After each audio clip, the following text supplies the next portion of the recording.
निर्दलीय चुनाव लड़नु पड़ो पर हूँ धन्यवाद देना चाहूँ ये मंच के माध्यम बिना सेवरी हुए देश तुल्य जनता ना छत्तीस कौम के लोगों ना जिका एक साधारण परिवार हुआ युवा ने माते भरोसा जतायो जिके ना प्रदेश संघ मोटी पंचायत ने बिना पहुंचायो ये लायक समझो वो तमाम छत्तीस कौम ने लोगों ना बहुत बहुत धन्यवाद देना चाहूँ प्रदेश हुए संघ मोटी पंचायत ने बिना सभा कम उम्र हो सवार खूब साथ और सहयोग भी रहो और 3 महीना रमीना जिको बात जिको मुद्दा उठाना था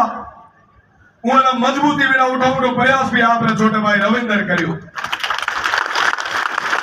काम है